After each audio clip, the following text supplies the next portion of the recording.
Welcome back to another story on Infidelity Tales Lab. Before we begin, tell us, where in the world are you watching from? Now, let's dive into today's story. Chapter 1. Foundations Built on Lies. Eldridge Williamson stood in his corner office on the 42nd floor, watching the Chicago skyline bleed orange in the dying light. At 38, he commanded respect in the real estate development world. A self-made man who'd clawed his way from a working-class neighborhood to owning a portfolio worth $50 million. His calloused hands, remnants of his construction days, drummed against the mahogany desk as he reviewed blueprints for his latest project. The door opened without a knock. Only one person had that privilege. Working late again, Courtney Williamson glided in, her designer heels clicking against the hardwood. At 34, she possessed the kind of beauty that opened doors and emptied wallets.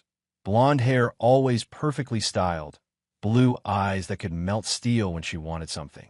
She'd been Courtney Cunningham when they met 6 years ago at a charity gala, a marketing executive for a boutique firm.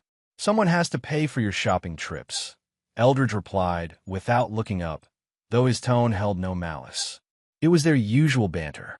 Courtney perched on the edge of his desk, her red dress riding up slightly. "Speaking of which, I put a deposit down on that lakefront cottage in Wisconsin, the one we looked at last month." Eldridge finally met her eyes. "I thought we agreed to wait until the Riverside project closes." "But Michelle said," she caught herself, color draining from her cheeks. "Michelle said what?" Eldridge's voice remained steady, but something cold flickered behind his dark eyes. "Michelle Pittman, from the bank. He mentioned that lakefront properties are appreciating faster than expected." The lie rolled off her tongue with practiced ease. Eldridge knew Michelle Pittman, 36 years old, senior loan officer at Chicago First National, and the kind of man who wore $1,000 suits to hide his insecurities. More importantly, Eldridge knew Michelle had been handling Courtney's personal account for the past 8 months, ever since she'd insisted on financial independence. "Right," Eldridge said, returning to his blueprints. "We'll talk about it later." Courtney kissed his cheek, her perfume lingering as she left. The same perfume she'd been wearing more frequently lately, something expensive and unfamiliar. That night, Eldridge lay awake beside his sleeping wife, staring at the ceiling of their Gold Coast penthouse. The apartment he'd bought with his first major deal, the one he'd surprised her with on their second anniversary. Her phone buzzed on the nightstand. Once. Twice. 3 times. She stirred but didn't wake. At 2:17 a.m., Eldridge made a decision that would change everything. The next morning, he called Jonah Riggs.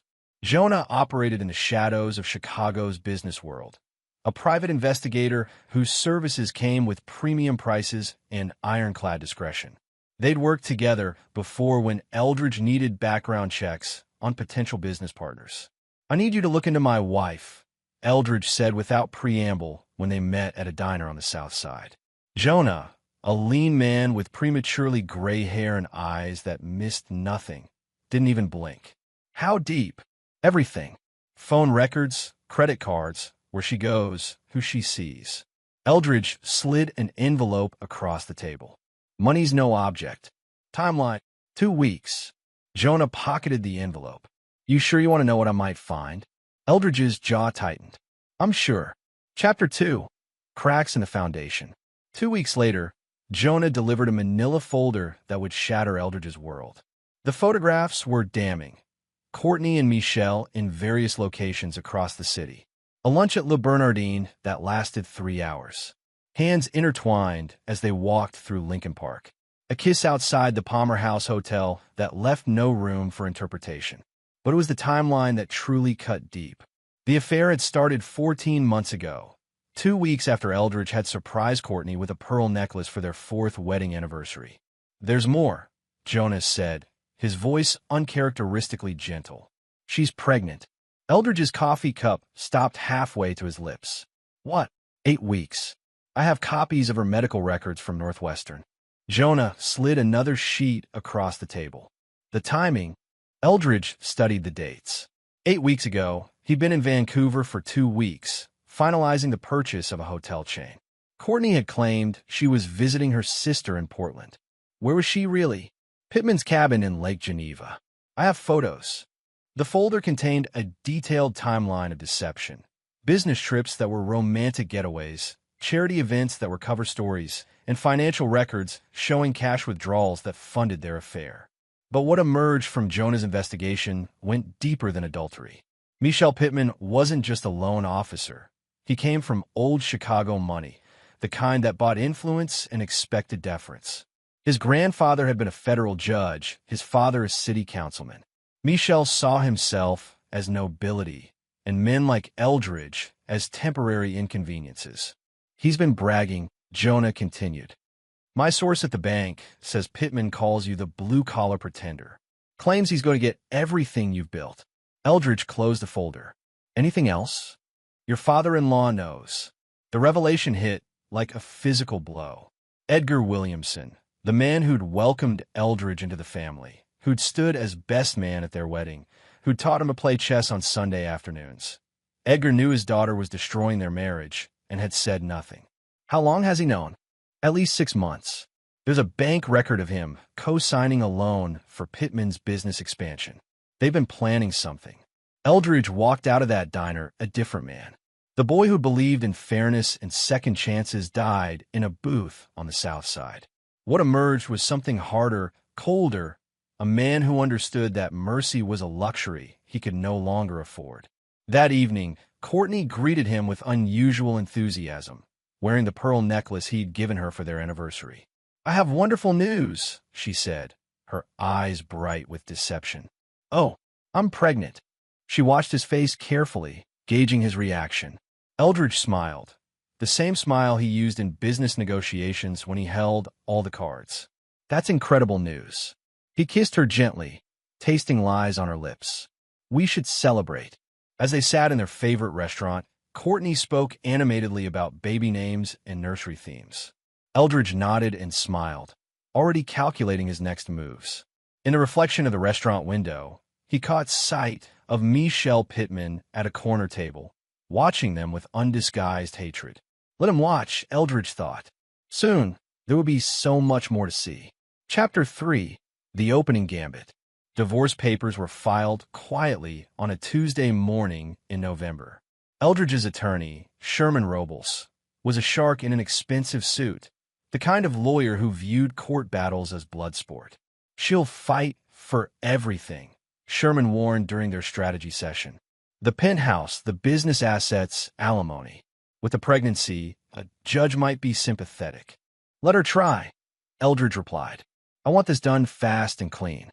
No custody battles, no extended proceedings. Give her whatever she asks for. Sherman's eyebrows rose. That's unusual. Most men in your position fight tooth and nail. Most men don't know what I know. Courtney's reaction was theatrical. She collapsed in their living room, tears streaming down her perfect cheeks. How could you do this to us? To our baby. The baby isn't mine, Eldridge said simply. The color drained from her face. What are you talking about? I know about Michelle. I know about Lake Geneva. I know about everything. His voice remained calm, almost gentle. The question is, do you want to do this the easy way or the hard way? Courtney's tears dried instantly, replaced by something cold and calculating. You can't prove anything. Eldridge pulled out his phone and played a recording. Her voice filled the room, crystal clear. Eldridge is so stupid. He actually thinks the baby is his. Michelle, you're brilliant for suggesting I stay married until the divorce settlement. We'll get millions. The recording continued for several more damning minutes. I have hours of these, Eldridge said, along with photos, financial records, and witness statements. Your boyfriend isn't as careful as he thinks. Courtney's mask finally slipped, revealing the ugly truth beneath. You bastard. You think you're so clever? You have no idea what you're dealing with. Michelle's family has connections you can't imagine. We'll destroy you. You're welcome to try. The divorce proceedings moved with unprecedented speed. Courtney, realizing the recordings would destroy her in court, accepted a settlement that seemed generous but contained carefully crafted language that would prove crucial later. She kept the lakefront cottage, valued at $800,000, received $2 million in cash and retained rights to their shared business investments. What she didn't realize was that Eldridge had structured the settlement to leave her exposed to future financial obligations. Meanwhile, Edgar Williamson remained silent, continuing their chess games as if nothing had changed. During their final game before the divorce was finalized, Edgar made an unexpected move. "You know, I've always thought of you as the son I never had," he said, advancing his queen. "I know." Eldridge moved his knight, setting up a trap Edgar couldn't see. "Courtney made mistakes. We all make mistakes. Some mistakes can't be forgiven." Eldridge's tone remained conversational. Edgar leaned back in his chair. "She's still my daughter. Blood is thicker than water." "Blood," Eldridge repeated thoughtfully. "Checkmate." Edgar stared at the board in confusion. He'd been 2 moves away from victory, and somehow Eldridge had turned the game completely around. "I don't understand. How did you?" "You weren't paying attention to the pieces you couldn't see," Eldridge said, standing. "Thanks for teaching me chess, Edgar. The lessons were more valuable than you know." On the day the divorce was finalized, Eldridge stood alone in his attorney's office, signing the papers that legally severed his connection to Courtney. But legal documents were just paper. The real game was about to begin. That afternoon, he placed a call to Dorian Dawson, a real estate developer who specialized in luxury properties. "I want to buy a specific apartment building," Eldridge said. "Price is no object." The building in question was a converted warehouse in River North, the same building where Michelle Pittman had been secretly paying rent on a private apartment for the past year. The apartment he used for his encounters with Courtney and God knows who else. "I can have the papers drawn up by Friday," Dorian confirmed. "Make it Thursday," Eldridge said. "And Dorian? I want every rental agreement in that building transferred to my personal management company. Every single one. By Thursday evening, Eldridge owned the building and had legal control over every lease agreement. Michelle Pittman would discover this fact in 30 days, when his first eviction notice arrived. But that was just the opening move. Chapter 4, The Baby Shower Gambit. 4 months later, the invitation arrived on cream-colored cardstock with elegant script. "You're invited to celebrate baby Williamson Pittman." The hypocrisy was breathtaking. Courtney had kept his name for the settlement benefits, but publicly flaunted her relationship with Michelle. The baby shower was held at Edgar and Louise Williamson's estate in Winnetka, a sprawling Tudor mansion that had hosted 3 generations of family celebrations.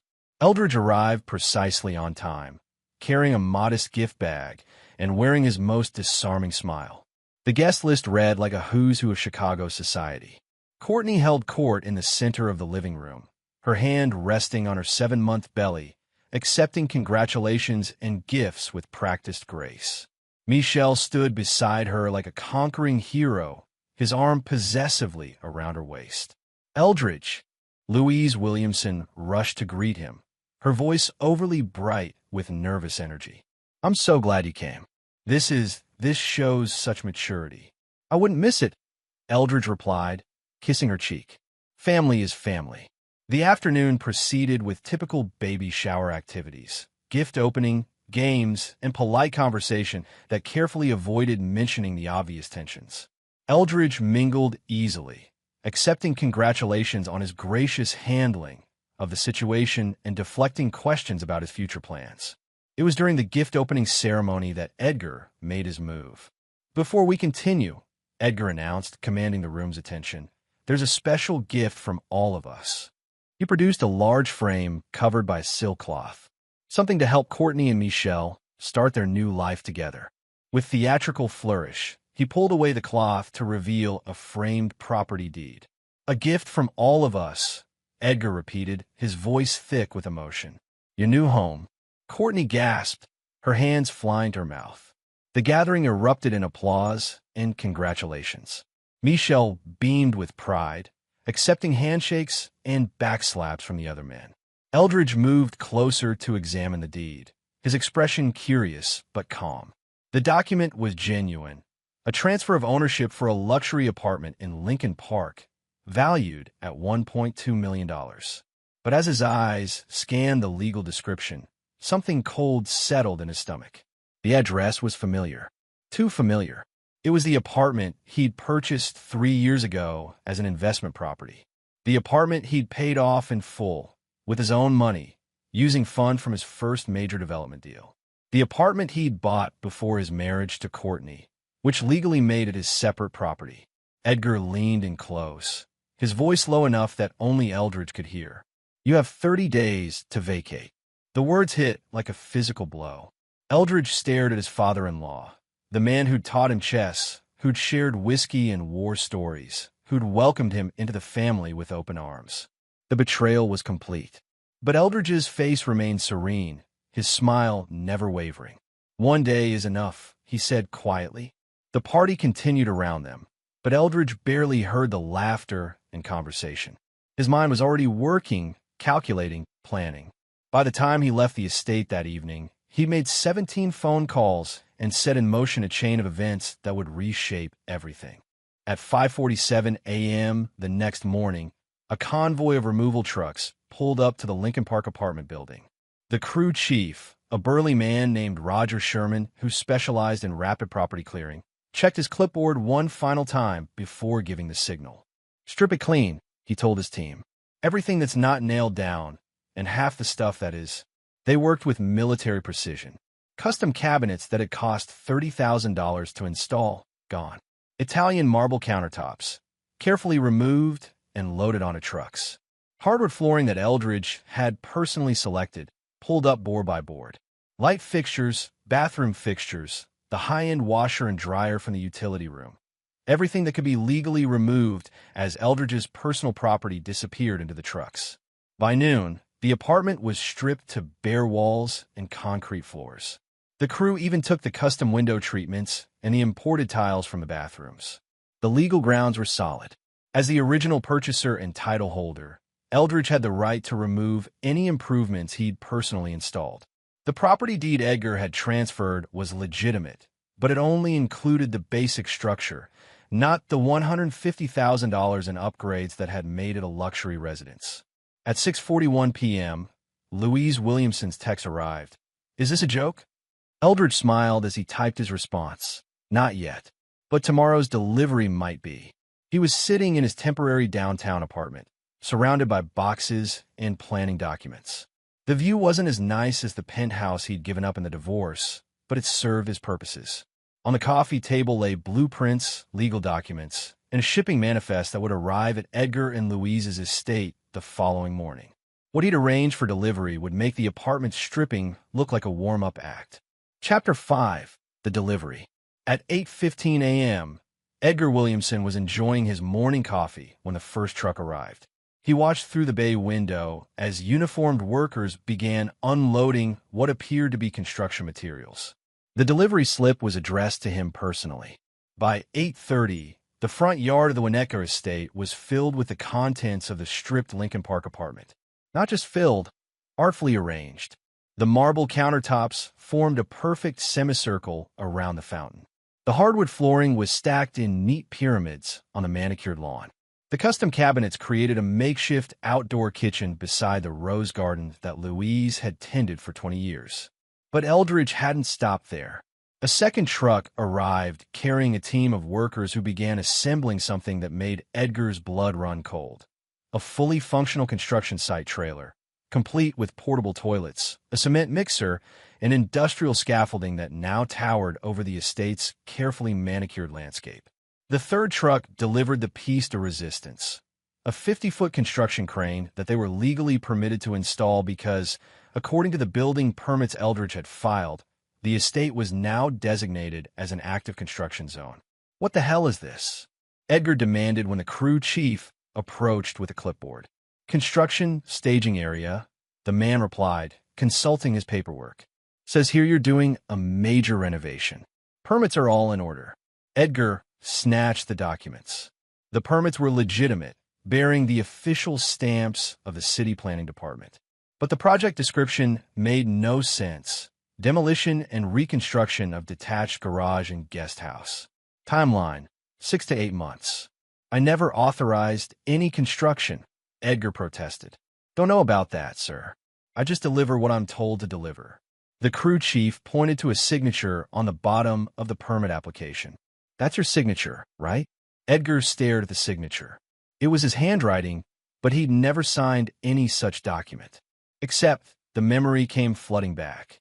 3 months ago, Michel had brought a stack of papers for him to sign. Loan documents, he'd said, for the business expansion. Edgar had been rushing to a golf appointment and had signed without reading carefully. His phone buzzed with an incoming call from his next-door neighbor, Lee Fernandez, a prominent attorney who'd lived in Winnetka for 30 years. Edgar, what in God's name is happening over there? There's a crane in your front yard. Before Edgar could respond, Louise came running from the house, her face pale with shock. The neighbors are calling. Mrs. Chun from the Homeowners Association is on her way over. Edgar, what have you done? What he'd done was trust the wrong people. By 10 a.m., the estate looked like a war zone. The construction equipment dominated the landscape, effectively blocking access to the garage and making the property unusable for any normal activities. Worse, the permits were ironclad, legally filed and properly approved, giving Eldridge the right to use the property as a staging area for the next 6 to 8 months. Michel arrived at noon, his Mercedes forced to park on the street because the driveway was blocked by stacks of building materials. His face was red with rage as he stormed toward Edgar. You signed the permits, Michel said without preamble. The bank called. The construction loan you co-signed has been activated, and they need immediate access to the property for the renovation project. What construction loan? Edgar demanded. Michel's confident expression faltered. The loan you co-signed 3 months ago, for the garage renovation and guest house expansion. I never signed any. Edgar stopped mid-sentence as the truth hit him. The papers Michel had brought him, the ones he'd signed in a hurry. They hadn't been loan documents for Michel's business. They'd been construction permits and financial guarantees for a renovation project that didn't exist. You son of a bitch, Edgar whispered. But Michel wasn't listening. He was staring at something beyond Edgar's shoulder, his face going white. Following his gaze, Edgar turned to see a familiar figure standing beside the construction crane. Eldridge Williamson smiled and waved. Gentlemen, Eldridge called out, walking toward them with casual confidence. I hope you're enjoying the delivery. I wanted to make sure you received everything in good condition. You can't do this, Michel sputtered. This is illegal. It's harassment. Actually, it's completely legal, Eldridge replied. Your father-in-law signed all the necessary permits. The construction loan he co-signed provides me with full access to the property for the duration of the project. Edgar's voice was barely a whisper. What do you want? I want you to understand something, Eldridge said, his smile never wavering. Yesterday, you thought you could humiliate me in front of your family and friends. You thought you could steal my property and hand it to your daughter and her boyfriend. You thought I would just accept it and walk away. He gestured to the chaos surrounding them. This is me not walking away. Louise appeared at Edgar's side, her face streaked with tears. Eldridge, please. This is madness. We can work this out. We could have worked it out, Eldridge agreed. Before yesterday. Before you chose them over me. His voice hardened. Before you forgot that I'm not the same man you met 6 years ago. I'm something much more dangerous now. He turned to leave, then paused. Oh, and Michel, you might want to check your rental apartment. I think you'll find the locks have been changed. As Eldridge walked away, Edgar felt something crack inside his chest. The well-ordered world he'd built, the careful plans he'd made, the family legacy he'd tried to protect, all of it was crumbling around him. And they hadn't even seen the worst of it yet. Chapter 6, The Trap Springs. The eviction notice arrived at Michel's River North apartment on a Tuesday morning, served by a process server who found him in his bathrobe, frantically searching for clean clothes. The lock change had been just the beginning. Eldridge had used his ownership of the building to make Michel's life a living hell. 30 days, the process server said, handing over the legal documents. Buildings being converted to condominiums. Michel stared at the notice, his hands shaking with rage. The apartment had been his sanctuary, his private space away from the prying eyes of Chicago society. Now, it was being torn away, just like everything else. But the eviction was merely one piece of a larger puzzle that Eldridge had been assembling for months. At Chicago First National, Michel discovered that his position as senior loan officer was under review following irregularities in several high-profile accounts. The irregularities weren't fabricated. They were real problems that Michel had been sloppy enough to create through his arrogance and lack of attention to detail. The Patterson account shows 3 unauthorized extensions, his supervisor, Aubrey Hull, explained during their meeting. The Morrison loan has documentation gaps, and the Williamson construction permits. Aubrey shook his head. Jesus, Michel, what were you thinking? Michel's blood ran cold. What about the Williamson permits? You processed them personally. Construction permits for a project that turns out to be financially backed by the same man whose property was involved in the original permit application. It looks like Aubrey searched for the right words. It looks like fraud, Michel, or at minimum, gross negligence. The truth was more complex.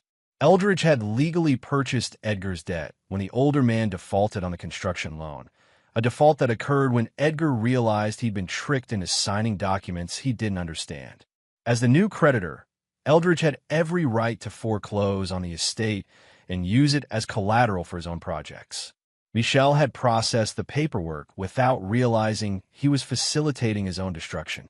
That evening, Michel drove to Courtney's temporary apartment, a modest 2-bedroom in Lincoln Park that was a far cry from the luxury she'd grown accustomed to. She was 8 months pregnant now, her belly prominent, her face puffy with stress and tears. "They're saying you might lose your job," she said without preamble when he walked through the door. "It's a misunderstanding. I can fix this." "With what money?" Courtney's voice rose to near hysteria. "The apartment is gone. Your job is in jeopardy, and my father won't return my calls because his house looks like a construction site." Michel tried to take her in his arms, but she pulled away. "This was supposed to be easy, Michel. You said Eldridge was just a blue-collar nobody who got lucky. You said your family's connections would protect us. They will. My father still has influence. Your father hasn't returned your calls in 2 weeks." Courtney's laugh was bitter and sharp. "Face it, Michel. We're losing."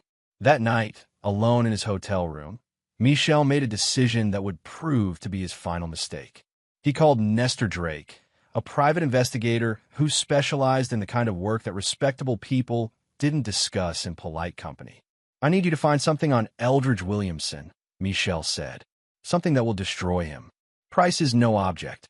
Nestor, a thin man with pale eyes and a reputation for getting results through any means necessary, listened carefully to Michel's requirements. "That kind of investigation requires creative methods. Not everything will be admissible in court." "I don't care about court," Michel replied. "I just want him destroyed." What Michel didn't know was that Nestor Drake had been on Eldridge's payroll for the past 6 months. Every conversation, every plan, every desperate scheme was being recorded and reported back to the man they were trying to destroy. The trap was closing, and Michel had just walked into the final snare. 3 days later, Eldridge received a phone call that made him smile with genuine pleasure. "It's done," Jonah Riggs said. "Pittman just hired Drake to investigate you." The conversation was recorded from start to finish. Did he take the bait about the illegal surveillance? Hook, line, and sinker. He authorized Drake to break into your office, hack your computers, and photograph your personal documents. All clearly documented. Eldridge leaned back in his chair, savoring the moment. And the other matter? Courtney's medical records show stress-related complications. The doctor is recommending bed rest for the remainder of her pregnancy. The pieces were falling into place perfectly. Soon, Michel and Courtney would discover that their attempt to destroy Eldridge had instead provided him with everything he needed to destroy them legally, financially, and socially. But Eldridge's plan went deeper than simple revenge. He was about to teach them that some games have no winners, only survivors. Chapter 7. The Reckoning Begins.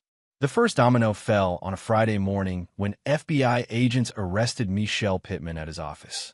The charges were federal: conspiracy to commit wire fraud, attempted industrial espionage, and violation of the Computer Fraud and Abuse Act. The evidence was overwhelming. Hidden cameras in Eldridge's office had captured Michel's hired investigator, Nestor Drake, attempting to install surveillance equipment. Wiretaps, legally obtained through federal court orders, had recorded dozens of conversations in which Michelle explicitly authorized illegal activities. But the masterstroke was Eldridge's manipulation of the electronic evidence. For months, he'd been feeding false information through channels he knew Michelle was monitoring. Financial records showing hidden offshore accounts, business documents detailing fictional illegal activities, and communications that painted him as a corrupt businessman willing to break any law for profit. Michelle had taken the bait eagerly, directing Drake to steal these fabricated documents as evidence of Eldridge's corruption. In doing so, he committed multiple federal crimes while pursuing evidence that would have been worthless in court. The irony is beautiful, Sherman Robles explained to Eldridge as they watched news coverage of Michelle's arrest. He destroyed himself trying to destroy you with evidence you created specifically for that purpose. Courtney's reaction was swift and predictable. She arrived at Eldridge's downtown office that afternoon, her face streaked with tears, her pregnant belly making her movements awkward and desperate. "Please," she begged, bursting past his secretary without announcement. "I know you're behind this. Michelle might have made mistakes, but this is destroying our family." Eldridge looked up from his desk, his expression calm and unmoved. "Your family was destroyed the moment you decided to betray mine. The baby is innocent in all this. The baby isn't mine." His voice was ice-cold fact. "And even if it were, you made your choice 14 months ago when you decided my love wasn't enough." Courtney collapsed into the chair across from his desk, her sobs echoing through the office. "What do you want? Money? I'll sign over everything from the divorce settlement. Just make this stop. I don't want your money, Courtney. I want you to understand what it feels like to lose everything you thought was secure." Eldridge stood and moved to the window, his back to her. "You and Michelle thought you were so clever, taking my property, humiliating me in front of my family, treating me like some temporary inconvenience to be swept aside." He turned to face her, and she flinched at what she saw in his eyes. "You forgot that I built everything I have from nothing. I know how to tear things down just as efficiently as I build them up. This isn't just about me anymore," Courtney said desperately. "My father's lost his house, his reputation, his standing in the community. My mother had a heart attack from the stress. You're destroying innocent people." "Innocent?" Eldridge's laugh was harsh and bitter. "Your father knew about the affair for 6 months and said nothing. He conspired to steal my property and hand it to you and your boyfriend. He chose his side, Courtney, just like you did. And what about forgiveness? What about the man I married who believed in second chances? That man died the day I discovered your betrayal." Eldridge returned to his desk, dismissing her with his indifference. "You can show yourself out." That evening, Eldridge sat in his sparse apartment, reading news coverage of the scandal that was consuming Chicago's social circles. Michelle's arrest had made the front page of both major newspapers, complete with photos of him being led away in handcuffs. But the real damage was just beginning. The investigation into Michelle's affairs had uncovered a web of financial improprieties at Chicago First National. Loans approved without proper documentation, investment advice given based on insider information, and a pattern of ethical violations that painted the entire Pittman family in an unfavorable light. Michelle's father, Judge Harrison Pittman, announced his early retirement from the federal bench pending an ethics investigation. His grandfather's name was being removed from the charitable foundation that had been the family's pride for 3 generations. The Pittman legacy, built over a century of careful reputation management and strategic political connections, was crumbling in real time. And Eldridge wasn't finished. His phone rang at 11:47 p.m. The caller ID showed Edgar Williamson's number. "You've made your point." Edgar's voice was hollow, defeated. "What more do you want?" "I want you to admit what you did." "I know what I did. I chose my daughter over—" "No," Eldridge interrupted. "You chose wealth and status over integrity. You chose what you thought was easy over what you knew was right. You chose to believe that I was weak enough to accept being stabbed in the back by my own family." The line was quiet for a long moment. When Edgar spoke again, his voice was barely a whisper. "What can I do to make this right?" "Nothing," Eldridge replied. "You can't unmake the choices you've made. just like I can't unmake mine. He hung up and returned to his reading. Tomorrow would bring new developments, new consequences for the people who'd thought they could destroy him without facing any repercussions. But tonight, for the first time in months, Eldridge Williamson slept peacefully. Chapter 8. Aftermath and Consequences. 6 weeks later, the full scope of Eldridge's revenge had become clear to everyone involved. Michelle Pittman pleaded guilty to federal conspiracy charges and was sentenced to 4 years in minimum security prison. His conviction triggered a cascade of consequences that reached far beyond his personal situation. Chicago First National faced federal investigation and massive civil lawsuits. The bank stock price plummeted 40% in 3 days, wiping out millions in shareholder value. 3 senior executives, including Michelle's direct supervisor, resigned in disgrace. The Pittman family's social standing collapsed entirely. Judge Harrison Pittman's early retirement became permanent disgrace when ethics investigators discovered he'd used his position to facilitate several of his son's questionable business deals. The family estate in Lake Forest went up for auction to pay legal fees and civil judgments. But it was Edgar and Louise Williamson who bore the heaviest burden of Eldridge's methodical destruction. The construction loan Edgar had unknowingly co-signed contained acceleration clauses that triggered when Michelle's criminal conviction became final. Eldridge, as the legal holder of the debt, demanded immediate payment of the full amount, $2.3 million, plus accumulated interest and penalties. Edgar's attorney, Dana LeBlanc, tried desperately to negotiate a settlement. Mr. Williamson, your client's demands are excessive. My client was clearly deceived about the nature of the documents he signed.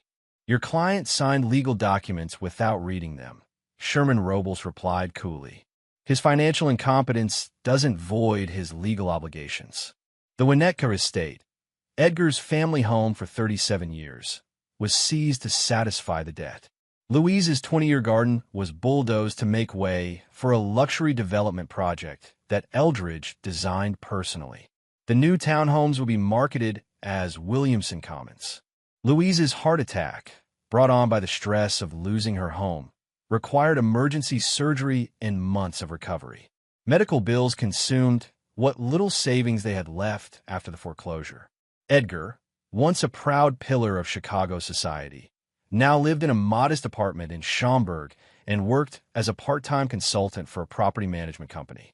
The chess set they'd shared for years sat and used in a box in his closet, too painful a reminder of better times.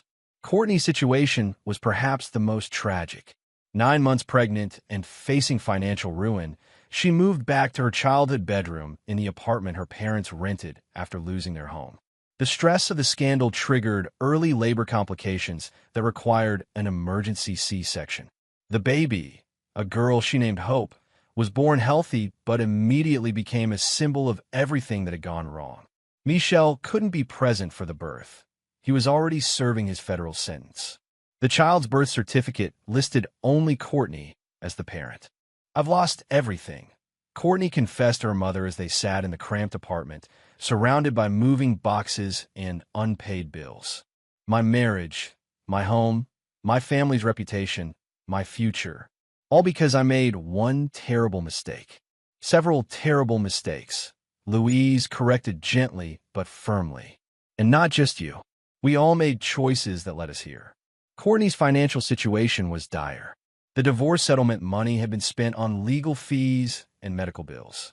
The lakefront cottage she'd received was underwater on its mortgage due to declining property values, a decline that wasn't accidental but the result of Eldridge purchasing and demolishing 3 neighboring properties, destroying the area's appeal to luxury buyers. She applied for assistance programs she'd never imagined needing. Food stamps, Medicaid, subsidized housing, the safety net that caught people when they fell from grace. The social fall was equally devastating. Former friends crossed the street to avoid her. Country club memberships were quietly revoked. Invitations to charity galas and social events stopped arriving. Courtney Williamson, who had once been featured in Chicago magazines, Rising Stars Under 40, was now a cautionary tale whispered about in the same social circles that had once celebrated her. But Eldridge's revenge extended beyond financial and social destruction. He'd systematically dismantled every relationship, every connection, every source of support that his enemies had relied upon. Boyd Williamson, Edgar's younger son and Eldridge's former brother-in-law, discovered that his law practice was losing clients after word spread about the family's connection to the scandal. His partnership at a prestigious downtown firm was quietly dissolved. The ripple effects continued expanding, touching everyone who had chosen sides against Eldridge or remained silent when they should have spoken up. Only Jonah Riggs, the private investigator who had started this chain of events with his manila folder, remained untouched. He'd been paid handsomely for his work and had wisely invested the money in properties that Eldridge didn't control. "You got your revenge," Jonah observed during their final meeting. "The question is, was it worth it?" Eldridge considered the question seriously. His former life was gone completely. The marriage, the family connections, the social relationships that had defined his identity for 6 years. But something new had taken their place. "Ask me in 5 years," he replied. Chapter 9. The Last Smile. 1 year later, Eldridge stood in the penthouse of his newest building, a 40-story tower that dominated the Chicago skyline. The view from his office encompassed the entire city, including the neighborhoods where his former enemies now struggled to rebuild their shattered lives. The construction of Williamson Commons had been completed 6 months ahead of schedule. The luxury townhomes sold within days of going on the market, generating profits that exceeded even Eldridge's aggressive projections. Where Edgar's family estate once stood, young professionals now paid premium prices to live in what had become one of Chicago's most desirable addresses. The irony wasn't lost on anyone who knew the history. Eldridge's business empire had grown exponentially during the year of his revenge. The chaos he'd created in his personal life had somehow focused his professional energy with laser precision. 3 major developments, 2 hotel acquisitions, and a commercial real estate portfolio that doubled in value. Success, it turned out, was indeed the best revenge. His secretary announced a visitor, Sherman Robles, the attorney who had helped orchestrate much of the legal maneuvering that made the revenge possible. "I have news about the Pittman situation," Sherman said, settling into the chair across from Eldridge's massive desk. Michelle's appealing his sentence. His new attorney thinks they can get it reduced based on mental health factors. "Let them try," Eldridge replied without looking up from his documents. The evidence was overwhelming, and federal judges don't like defendants who commit crimes against the same people trying to help them. "There's something else." Sherman hesitated. "Courtney's filed for bankruptcy. She's also applied for permission to change the baby's last name from Pittman to Cunningham, her maiden name." This got Eldridge's attention. Trying to distance herself from Michelle's conviction, trying to distance her daughter from the whole mess. The kid's going to grow up with enough baggage without carrying the Pittman name. Eldridge returned to his paperwork, but Sherman wasn't finished. "Edgar's been asking about you, through intermediaries. He wants to know if there's any possibility of reconciliation." "No." "He's willing to admit his mistakes publicly. Make a formal apology. Whatever you want. I want him to live with the consequences of his choices," Eldridge said flatly. "Just like I live with mine." Sherman studied his client carefully. "You know, there are people who think you went too far, that your revenge was disproportionate to the offense." Eldridge finally looked up, his dark eyes meeting Sherman's. "Those people have never been betrayed by everyone they trusted. They've never discovered that their marriage was a lie, their family was fake, and their love was just another asset to be divided in a settlement. And now I know exactly where I stand with everyone in my life." Eldridge gestured toward the cityscape beyond his windows. "These buildings don't lie to me. These contracts don't cheat on me. This money doesn't pretend to love me while planning to destroy me." Sherman gathered his papers, recognizing the dismissal in Eldridge's tone. "For what it's worth, I think you won. Completely and absolutely." After Sherman left, Eldridge remained at his desk as the sun set over Chicago. His phone showed 17 missed calls and 43 unread messages. Investors, contractors, politicians, and society figures who wanted something from a man who'd become one of the city's most powerful real estate developers. But there were no personal calls, no family messages, no friends checking in just to say hello. That evening, he drove to a small cemetery in suburban Oak Park where his mother was buried. She died when he was 24, before he'd become wealthy, before he'd met Courtney, before everything had gone so spectacularly wrong. "I kept my promise," he said to the weathered headstone. "I built something that mattered, something that lasted." He paused, thinking about everything that had happened. "I just didn't realize how much it would cost." The wind picked up, rustling the leaves of the oak tree that shaded her grave. In the distance, the lights of Chicago twinkled like stars, each one representing someone's hopes, dreams, and struggles. Eldridge's phone buzzed with another message. Another opportunity, another deal, another chance to add to his empire. He ignored it. For the first time in years, he had nothing urgent to do and nowhere important to be. The revenge was complete. His enemies were destroyed. His empire was secure. So why did he feel so empty? The answer came to him as he walked back to his car. Victory without witnesses was meaningless. Revenge without the possibility of redemption was hollow. Power without love was just expensive loneliness. But these were philosophical concerns for another day. Tonight, Eldridge Williamson would return to his penthouse, pour himself an expensive drink, and plan his next conquest. Because building empires was what he did now, the only thing he had left to do. In another part of the city, Courtney sat in her cramped apartment, holding her sleeping daughter and wondering what kind of future awaited a child born from such destruction. Edgar stared at his chessboard, unable to focus on the game that had once brought him joy. Michelle counted days in a federal prison, dreaming of redemption that might never come. They were all casualties of a war that had no winners, only survivors. And in his glass tower above the city, Eldridge Williamson smiled his last smile. Not because he was happy, but because happiness was a luxury he could no longer afford. He had chosen power over love, revenge over forgiveness, and victory over peace. Now he would live with those choices forever. And there you have it. Another story comes to an end. What did you think? I'd love to hear your thoughts in the comments below. If you enjoy this story, consider joining our community by subscribing. It means the world to us. For more stories like this one, check out the recommended videos on screen. And I'll see you there.